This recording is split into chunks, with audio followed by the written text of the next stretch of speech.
अच्छी और सच्ची खबरों की शुरुआत करेंगे। सबसे पहले आपको अयोध्या लिए चलेंगे। रामनगरी अयोध्या एक बार फिर से इतिहास के स्वर्णिम पन्नों में अपना नाम दर्ज करवाने के लिए आगे बढ़ रही है। श्री राम जन्मभूमि मंदिर के भव्य निर्माण के समापन की औपचारिक घोषणा 25 नवंबर को ध्वजारोहण समारोह के माध्यम से की जाएगी।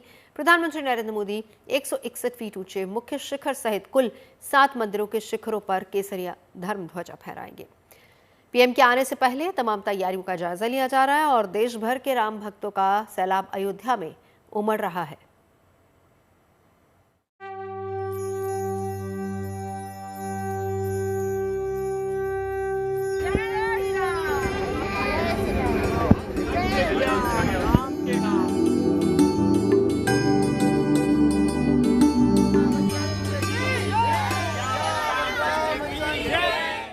रामनगरी अयोध्या तैयार हो रही है एक और ऐतिहासिक क्षण का गवाह बनने के लिए। केसरिया ध्वजों, जय श्री राम के नारे और फूलों की खुशबू हवा में खुल रही है।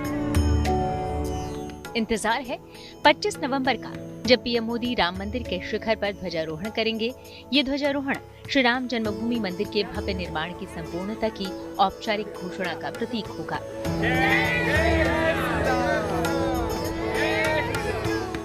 राम मंदिर निर्माण के ज्यादातर काम पूरे हो गए हैं और अब सिर्फ पौधारोपण और सौंदर्यीकरण पर ध्यान दिया जा रहा है। 25 नवंबर को राम मंदिर के 7 शिखरों पर ध्वजारोहण कार्यक्रम आयोजित होगा। इस कार्यक्रम के लिए रक्षा मंत्रालय के विशेषज्ञों की मदद ली जा रही है ताकि कोई तकनीकी मुश्किल न आए। हम लोग चाहते हैं कि जो पताका भगवान के मंदिर पर लहराए शिखर पर, उसमें यदि किसी प्रकार की तकनीकी आवश्यकता है तो रक्षा मंत्रालय के कुछ लोग इस कार्य में बहुत विशेषज्ञ हैं, तो उनकी सहायता ली जाए, जिससे कि किसी प्रकार की वहां पर जब 25 नवंबर को यह होगा तो कोई कठिनाई नहीं। विशेषज्ञ आए, उनके साथ बातचीत हुई और वह स्वयं शिखर के जो एक तरीके से ऊपर कलश है, वहां तक उनके लोग जा करके देखना चाहते हैं कि किसी प्रकार का जो फ्लैग को पोल, जो झंडे के साथ पोल होता है, वह जो नीचे से ऊपर तक जाएगा तो उसमें कहीं अड़चन नहीं है। प्रधानमंत्री मोदी 25 नवंबर को ही अयोध्या पहुंचेंगे। मंदिर परिसर में चल रहे निर्माण कार्यों को देखेंगे और प्रथम तल पर स्थापित श्री राम दरबार की प्रतिमाओं के दर्शन के बाद ध्वजारोहण करेंगे। प्रधानमंत्री मोदी करीब 3 घंटे तक अयोध्या में रहेंगे। हम लोग उचित समझते हैं कि प्रधानमंत्री जी आए परिसर में और सभी निर्माण कार्यों को देखें, आरती का क्या व्यवस्था हो, क्योंकि अब प्रथम तल पर राम परिवार की स्थापना हुई है, तो वहां पर भी उनके आरती के लिए कार्यक्रम रखा गया है। लेकिन ये सभी कार्यक्रम, जैसा आप जानते हैं, अब ये बन करके प्रधानमंत्री कार्यालय सुझाव के रूप में जाएगा और वहां से जो भी अनुमति मिलेगी उसके अनुसार व्यवस्था की जाएगी। ध्वजारोहण का शुभ मुहूर्त दोपहर 12 से 12:30 बजे के बीच है। राम मंदिर के शिखर के साथ लक्ष्मण और परकोटा के 6 मंदिरों के शिखर पर ध्वज लहराएगा। राम मंदिर शिखर का भगवा ध्वज 22 फीट लंबा और 11 फीट चौड़ा होगा। ये ध्वज 42 फीट ऊंचे ध्वजदंड पर 360 डिग्री घूमने वाले चैम्बर पर स्थापित किया जाएगा। ध्वज 60 किलोमीटर प्रति घंटे की हवा की गति को भी सहन कर सकेगा। सभी ध्वज नायलॉन पैराशूट कपड़े से तैयार किए गए हैं। उन पर केसरिया रंग की पृष्ठभूमि में ओम का प्रतीक अंकित रहेगा। ध्वजारोहण कार्यक्रम 3 घंटे 30 मिनट तक चलेगा। कार्यक्रम में आमंत्रित लोग और श्रद्धालु पीएम के जाने के बाद दर्शन कर सकेंगे। आम श्रद्धालुओं को दर्शन की सुविधा अगले दिन से मिलेगी। समारोह में शामिल होने के लिए 7 से 8 हजार श्रद्धालुओं को न्योता दिया गया है, जिनमें प्रमुख संत, महंत, विभिन्न संप्रदायों के धर्माचार्य और सामाजिक कार्यकर्ता होंगे। इस कार्यक्रम को लेकर आम भक्तों में भी काफी उत्साह है। कोलकाता से आ रहे हैं यहाँ का वातावरण, यहाँ का माहौल, यहाँ का अंदर मंदिर का काम, सिक्योरिटी, सब कुछ एकदम बहुत बढ़िया है। मन खुश हो गया। हम लोग बोलेंगे जो लोग नहीं देखे हैं, आप लोग सबको ही आइए, एक बार जरूर दर्शन कीजिए। जय श्री राम। कैसा लग रहा है? बहुत अच्छा, बहुत बढ़िया। यहाँ का जो माहौल, यहाँ का जो व्यवस्थापना है, बढ़िया है। बहुत अच्छा लगा यहाँ पर घूम के। और हम चाहते हैं जो हमारा जो बंगाल का जो और भी आदमी है उन लोगों को आके देखें यहाँ का। और यहाँ का सबसे अच्छा लगा स्कल्पचर तो बहुत अच्छा है और डिसिप्लिन भी बहुत अच्छा है यहाँ का। अच्छी लगी? बहुत बहुत मंदिर बहुत बहुत अच्छा लगा, दर्शन भी बहुत अच्छा हुआ है और मंदिर तो बहुत सुंदर है, इतना मैं सोच नहीं सकी, इतना अच्छा लगा। मंदिर का काम बहुत अच्छा लगा, डिसिप्लिन में है सब कुछ। शानदार पताका भगवा ध्वज लहराएगा, ये हिंदुत्व की जीत है, हम सबकी जीत है। और ये नरेंद्र मोदी जी और योगी आदित्यनाथ जी की भी जीत है। उन्हीं के संघर्षों के कारण, प्रयास के कारण ये आज मौका आया है। बहुत खुशी की बात है। हम लोग बहुत आतुर हैं जल्दी से जल्दी दर्शन करने के। राम मंदिर को बनाने की तकनीक भी बाकी मंदिरों से अलग है। इसमें संस्कृति और मॉडर्न आर्किटेक्चर दोनों का मिश्रण है। श्री राम जन्मभूमि तीर्थ क्षेत्र ट्रस्ट के महासचिव चंपत राय ने बताया कि राम मंदिर पूरी तरह से पत्थरों से बना है। इसमें लोहे का इस्तेमाल नहीं हुआ है, बल्कि तांबे से पत्थरों को जोड़ा गया है। ये पत्थरों से बना है, इसमें लोहा नहीं है, 1 ग्राम भी लोहा नहीं है। पत्थरों को पत्थरों से जोड़ने का काम तांबे से किया गया है या फिर पत्थरों की कुंजियां बनाई गई हैं कि इंटरलॉकिंग सिस्टम।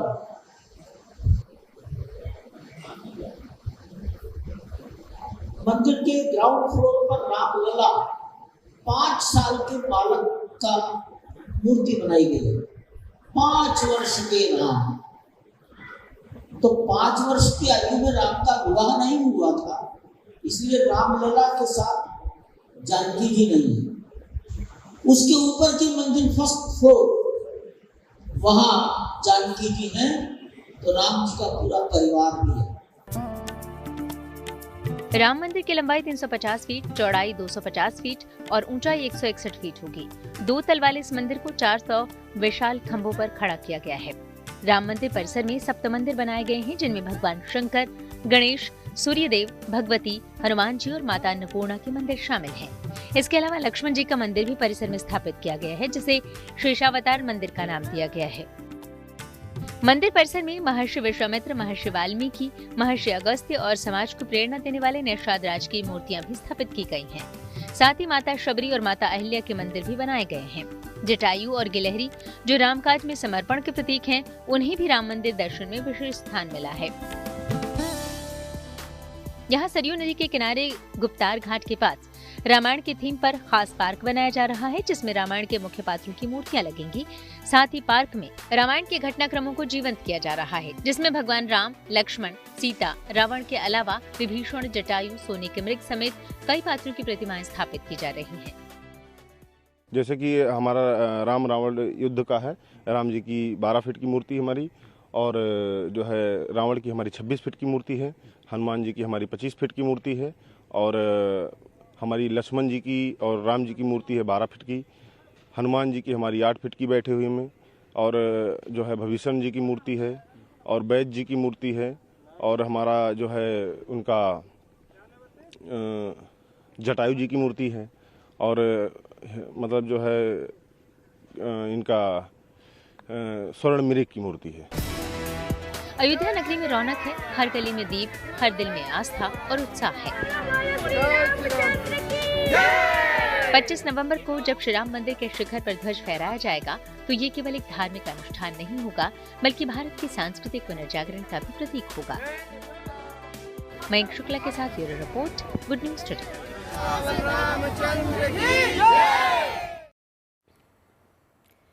आगे बढ़ते बात करेंगे सनातन एकता पदयात्रा की। बाबा बागेश्वर यानी कि धीरेन्द्र शास्त्री की पदयात्रा का चौथा दिन है।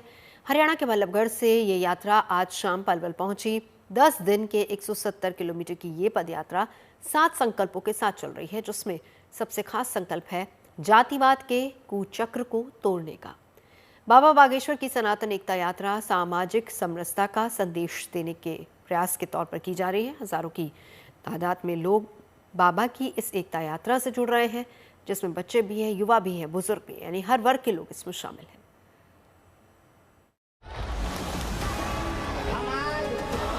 शपथ लेते हैं भारत को हिंदू राष्ट्र बनाकर रहेंगे। छुआछूत की करो विदाई, हम सब हिंदू। छुआछूत की करो विदाई, हम सब हिंदू। सनातन की यात्रा निरंतर जारी है। सनातन से जुड़ा ये कारवां आगे बढ़ता ही जा रहा है।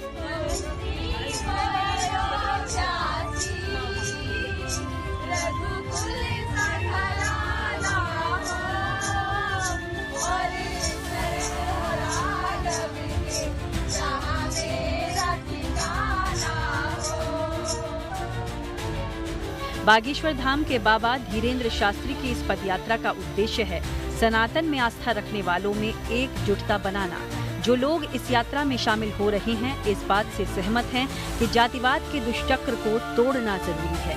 जाति के बंधन से मुक्त होने के लिए बाबा बागेश्वर दिल्ली से वृंदावन तक की पदयात्रा पर हैं और उनके साथ कदम से कदम मिलाकर चल रहे हैं हजारों समर्थक, जिन पर जेसीबी की बूम लिफ्ट से पुष्प वर्षा हो रही है। पदयात्रा में शामिल होना ही सब कुछ नहीं है, पदयात्रियों की सेवा करना भी एक तरह से पदयात्रा में हिस्सा लेने जैसा ही है। आप देखिए हम बल्लभगढ़ में हैं, यहाँ से यात्रा निकल रही है और क्रेन के ऊपर तमाम लोग जो यहाँ के लोकल लोग हैं वो मौजूद हैं और जो भी पदयात्री हैं उनके ऊपर इस तरह से पुष्प वर्षा की जा रही है। 2 क्रेन यहाँ पर लाई गई हैं, दोनों क्रेनों पर 5 से 6 लोग सवार हैं, उनके हाथों में फूलों की एक टोकरी है और इस तरह से आप देखिए कि पूरे रास्ते को उन्होंने फूलों से भर दिया है। शुरुआत तब हुई थी जब यहाँ से धीरेन्द्र शास्त्री गुजरे, उसके बाद उनके भक्तों को भी कोई भी भेदभाव नहीं रखा गया और भक्तों के ऊपर भी इस तरह से ये लोग लगातार पुष्प वर्षा कर रहे हैं। इनमें बच्चे हैं, महिलाएं हैं, कुछ बच्चे, कुछ लड़के हैं और इस तरह से जय श्री राम के नारे के साथ यहाँ पर आप देखिए जो तमाम रंग हैं वो दिखाई पड़ रहे हैं। बाबा बागेश्वर और उनके साथ चल रहे संतों की सीधी दलील है कि सनातन धर्म सभी के लिए है और जाति आधारित भेदभाव और असमानता की इसमें कोई जगह होनी नहीं चाहिए। सामाजिक समरसता बढ़े और लोगों में एकता आए, इसलिए पदयात्रा के माध्यम से जागरूकता लाने की कोशिश है। 7 नवंबर को दिल्ली के छतरपुर के कात्यायनी माता मंदिर से शुरू ये यात्रा हरियाणा के वल्लभगढ़ तक पहुंच चुकी है। 16 नवंबर को वृंदावन के बांके बिहारी मंदिर पर समापन होने वाली इस पदयात्रा का सनातन धर्म के शाश्वत स्वरूप को बरकरार रखना मकसद है। बागेश्वर धाम के बाबा धीरेन्द्र शास्त्री का ये पूर्ण विश्वास है कि 10 दिनों की उनकी ये पदयात्रा जातियों से जुड़ी ऊंच नीच के भेदभाव को खत्म कर सभी सनातनियों को एक साथ लाएगी। सनातन एकता पदयात्रा लगातार जारी है। मेरे साथ धीरेन्द्र शास्त्री जी हैं।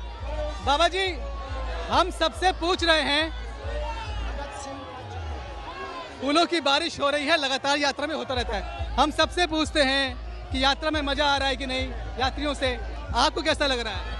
बहुत अभूतपूर्व है, मजा के लिए नहीं है, जगाने के लिए है। कई लोग यात्रा में जुड़ रहे हैं, इतनी भीड़ आपने उम्मीद की थी? हमको तो इस तरह से बीच बीच में भक्त आते रहते हैं, मिलते रहते हैं। भगत सिंह का पेंटिंग लेकर ये पहुंचे हुए हैं और ये बाबा जी हैं जो कि स्वीकार करते हैं ऐसे यात्रा के बीच में। तमाम लोग देखिए इस तरह से मिलते रहते हैं उनसे, लोगों का प्यार लगातार मिल रहा है आपको। बहुत अच्छा। देखो हमको तो 100 करोड़ हिंदुओं में 1% हिंदू भी यदि सड़कों पर आ जाएगा तो देश बदल जाएगा। लग रहा है कि 1% आ गया है? अब भी तो नहीं, 100 करोड़ का 1% 1 करोड़ होता है। अच्छा, कैसे हो? तस्वीरें इस यात्रा को और खूबसूरत बनाती हैं जब वो बच्चों से इस तरह मिलते हैं। ये बच्चा उनसे मिलकर रोने लगा है। अभी 1% नहीं हुआ है। अभी कहाँ हुआ? बाबा बागेश्वर पदयात्रा में आ रहे अपने अनुयायी और भक्तों से लगातार जातिवाद से उठकर राष्ट्रवाद के बारे में सोचने की अपील कर रहे हैं। बाबा जी, हम जानते हैं कि आप जिस उद्देश्य के साथ आप आगे बढ़ रहे हैं उसमें कानून की भूमिका बहुत बड़ी है। जिस उद्देश्य के साथ आप आगे बढ़ रहे हैं उसमें कानून की भूमिका बहुत बड़ी है। कानून और सरकार का साथ कैसे मिलेगा? हम देश की प्रत्येक हिंदुओं के विचारों में परिवर्तन चाहते हैं, कागजों में नहीं। हिंदू राष्ट्र हमें विचारों में चाहिए, कागजों पर नहीं। लोगों को चिंता हो रही है कि बाबा जी इतना चल रहे हैं, कैसे अपना ख्याल रख रहे हैं, क्या खा पी रहे हैं आजकल? अपने यहाँ से अमरनाथ जा रहे हैं दंडवत करते हुए। देखिए इनको भी आशीर्वाद मिल रहा है। ये छतरपुर से आए हैं और दंडवत करते हुए आगे यात्रा में बढ़ रहे हैं। दंडवत यात्रा कर रहे हो 400 किलोमीटर की। एक और बोला भैया, एक और बोला। राष्ट्र बनना चाहिए।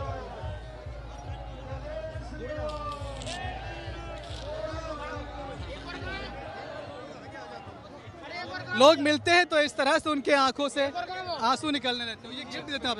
ले जल्दी ले लो। मैं कह रहा हूँ कि लोग चिंता कर रहे हैं कि बाबा जी क्या खा पी रहे हैं, इतना चलना पड़ रहा है उनको। हाँ, अभी तो साधारण ही भोजन कर रहे हैं, बस हमें लोगों की चिंता। लगातार भीड़ में बने रहना भी मुश्किल काम है, क्योंकि बहुत सारे लोगों को यहाँ मौका मिल जाता है उनसे मिलने के लिए, इस तरह से आशीर्वाद पाने के लिए। बाबा बागेश्वर की इस पदयात्रा से न सिर्फ एकता का संदेश जाएगा, बल्कि ब्रज क्षेत्र के प्राचीन और दिव्य स्वरूप की स्थापना के लिए भी माहौल बनेगा। एक लक्ष्य यमुना की शुद्धि का भी है। तू इतना ना करियो सिंगार, नजर तो है लग जाएगी प्यारे, नजर तो है लग जाएगी। तेरी सूरतिया पे मन मोरा टिका, प्यारा लगे तेरा पीला पटका। तेरी सूरतिया पे मन मोरा टिका, प्यारा लगे तेरा पीला पटका। तेरे टेढ़ी मेढ़ी चालो, तेरी टेढ़ी मेढ़ी चाल, तू इतना ना करियो सिंगार, नजर तो है लग जाएगी। बाके बिहारी को ध्यान में रख के, मन में याद करके पदयात्रा का चौथा दिन शुरू हो चुका है। तमाम भक्त अपने रंग में रंगे हुए हैं, अपनी भक्ति में डूबे हुए हैं और यात्रा में एक बार फिर से शामिल हो चुके हैं। सुबह का ये वक्त है और तमाम लोग, आप इनकी एनर्जी देखिए, इनका भजन सुनिए और मंत्र मुग्ध हो जाइए और समझिए कि यात्रा की खूबसूरती कैसे पड़ाव दर पड़ाव बढ़ती जा रही है। चौथा दिन है आज यात्रा का। बल्लभगढ़ हरियाणा से निकल चुके हैं, पलवल आज का पड़ाव होगा और उसके लिए ये यात्रा शुरू हो चुका है। लेकिन उत्साह चौथे दिन भी भक्तों का लगातार बना हुआ, क्योंकि वृंदावन पहुंचना है, इसलिए बाके बिहारी का ध्यान करते हुए हाथ में लड्डू गोपाल हैं, उनको देखकर, उनको याद करते हुए यात्रा आगे लगातार बढ़ रही है। देश को धर्म, जाति और छुआछूत से मुक्त कराने के लिए बाबा बागेश्वर की ये पदयात्रा दिल्ली के बाद हरियाणा और फिर उत्तर प्रदेश में अपनी दूरी तय करेगी। जो शुरू से अंत तक रहने वाला है, जिसका सब कुछ रहने के बाद रहेगा, वही है सनातन। जो सब मिटने के बाद रहेगा वही है सनातन। सत्य ही सनातन है, शिव ही सनातन है, इसीलिए सत्य सनातन धर्म की जय। जल है, वायु है, पृथ्वी है, पहाड़े, प्रकृति, ये सनातन बगैर तो ये पृथ्वी ही नहीं है। जिसे हमारे बागेश्वर धाम सरकार, जैसे हमारे 33,000 करोड़ देवता हैं, वो सभी सनातन हैं। हमें सदा धर्म के साथ चलना है और कर्म करना है। बाकी हमें ऊपर वाला हमें देखता है, करता है, वो हमारे संस्कृति में सनातन कहलाता है। पिछले साल नवंबर में ही बाबा बागेश्वर ने पहली सनातन यात्रा निकाली थी, जिसे लोगों का भरपूर समर्थन भी मिला था। मौजूदा यात्रा में भी उन्हें हर तबके और समुदाय का साथ मिल रहा है और उम्मीद जताई जा रही है कि ये यात्रा समाज में एक बड़े बदलाव का जरिया बन सकती है। हरियाणा के बल्लभगढ़ से मनीष चौरसिया के साथ bureau report, good news today. काली नगरी के नाम से दुनिया भर में मशहूर भदोही को जल्दी ही एक नई पहचान मिलने वाली है और इस जगह को दुनिया की सबसे ऊंचे शिवलिंग के लिए अब जाना जाएगा। इस भव्य मंदिर का निर्माण सुंदरवन कटेबना में किया जा रहा है। देखिए इस भव्य मंदिर निर्माण से जुड़ी हमारी ये रिपोर्ट।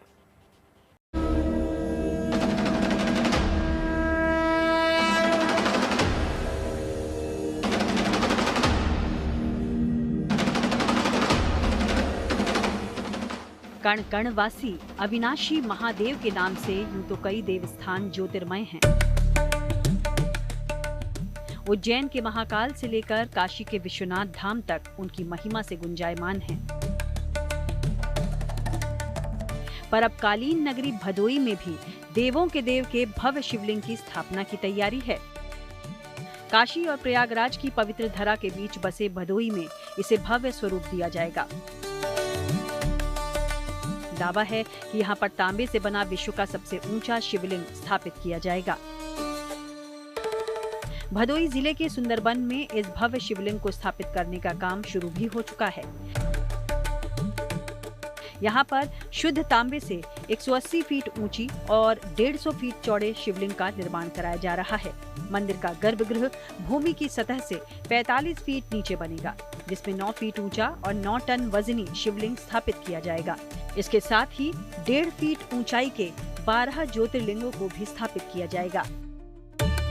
मंदिर जितना भव्य होगा उतनी ही भव्य तरीके से इसकी स्थापना की भी तैयारी है।